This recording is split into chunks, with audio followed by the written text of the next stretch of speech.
Chapter 5. Where are you, my guardian angel? The chronicle of my life story took me back to my childhood.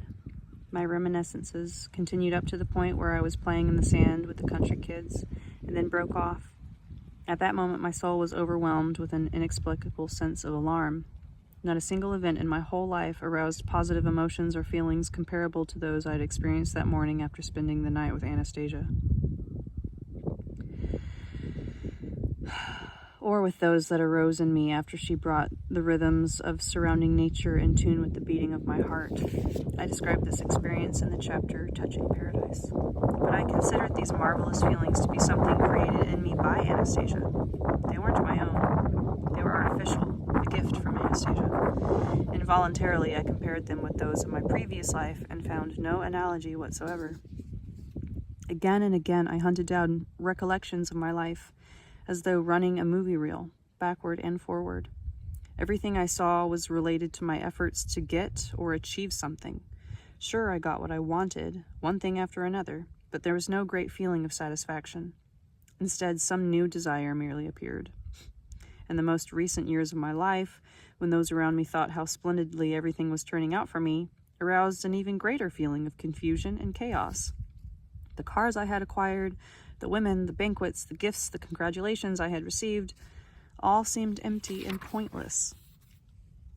I quickly got to my feet and said, with some irritation, either to myself or to Anastasia, "There are none of these healing sensations in man's life, at least not in mine, and I would say there are many lives where they can't be found." Anastasia also rose to her feet and calmly observed, Then you should create them as quickly as possible." "What do I need to create? Tell me, what?"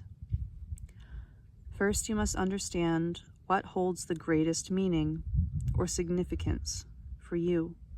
You have just been looking over your past life, but even with the opportunity to analyze it, to look at it objectively, as it were, you still were not able to notice what was really significant.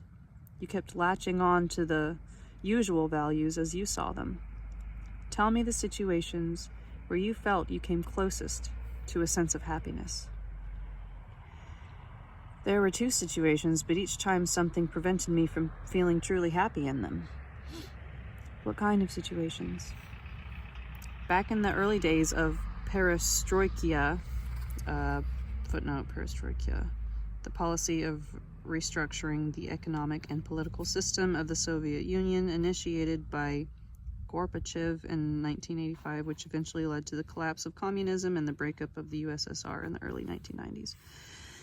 Back in the early days of perestroika, I managed to acquire a long-term lease on a steamship. This was the best passenger ship in the Western Siberian River Fleet, the Mikhail Kalinin. After the lease agreement was drawn up, I went to the harbor, and there she stood. What a beauty! I remember the first time I stood on the deck of my very own ship.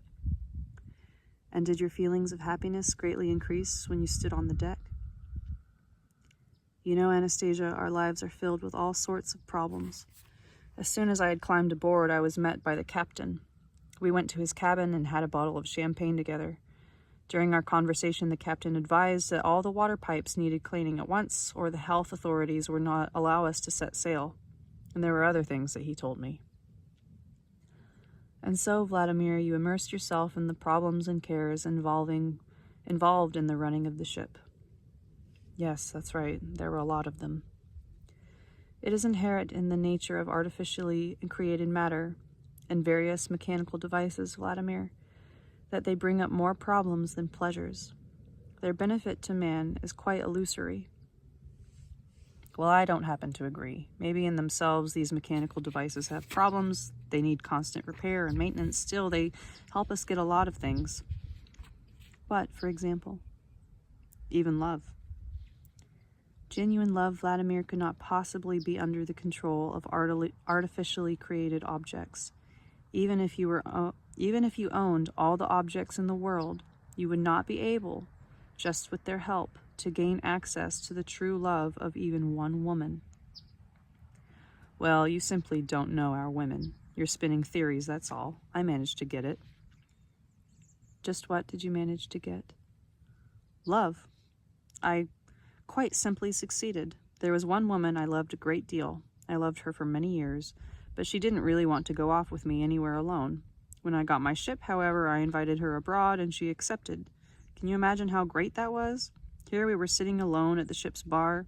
There was champagne, first-class wine, candlelight, music, and nobody else was around. Here we were alone in the empty bar on my ship. She was the only one there with me. I had the ship set sail without taking on any other passengers, just so that we could be alone. The ship proceeded down the river. There was music playing at the bar. I invited her to dance. Her figure was fantastic, especially her breasts. I hugged her tight, and my heart was pounding for joy, and I kissed her on the lips. She didn't run away. She even hugged me back. Do you see? There she was, right beside me, and I could touch her and kiss her, and it was all because of the ship. You say it can only bring problems. And then, Vladimir, what happened? Nothing much. Please try to remember anyway. I tell you, there was nothing important. Can I tell you what happened there on the ship between you and that young woman? You can try. You had a lot to drink. You made a deliberate effort to drink as much as possible. Then you put the keys to your cabin, your luxury apartment, on the table in front of her, and you yourself went down to the lower decks. You slept almost 24 hours in the cramped crew's quarters. And do you know why? Why? The moment came when you noticed a strange expression on the face of that beloved young woman of yours, a preoccupied smile.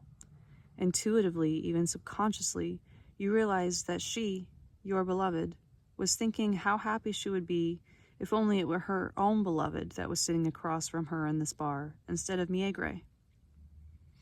Your precious girl was dreaming of someone else, someone she really liked. She fantasized that it was he, and not you, who was the master of the ship. You were at the mercy of inert matter, to which you had tied up your living feelings and aspirations, and were choking them to death. Don't go on, Anastasia, I pleaded. These recollections aren't happy ones for me. In any case, the ship did play its role. It was thanks to the ship that you and I met. The happenings of the present are the result of previous feelings and impulses of the soul, and it is only they that determine the future, and it is only their momentum, only the beating of their wings, that is clearly reflected in the heavenly mirrors, and only their impulses and aspirations will be reflected in the happenings here on earth. What do you mean by that? I asked in some bewilderment. Our meeting may well be the culmination of many aspirations of the soul on both your part and mine, perhaps on the part of our immediate or even more distant forebears. Perhaps it came from a single impulse of the cherry tree growing in the garden of your country home, only not the ship. What has the cherry tree in my garden got to do with it? In all your many glances back at your life, you failed to pay any attention to this cherry tree and your feelings connected with it. Yet those feelings have played a leading role in your life in recent years. The universe did not react to your ship. Just think, what could a primitive, run-down material device, incapable of either thinking or restoring itself, possibly mean to the universe? But the cherry tree, a little Siberian cherry tree, which you could not even make room for in your recollections, excited the cosmic expanses and changed the course of time and history. And not only yours and mine, because it is a living being, and like all living beings, has an inseparable connection with creation as a whole.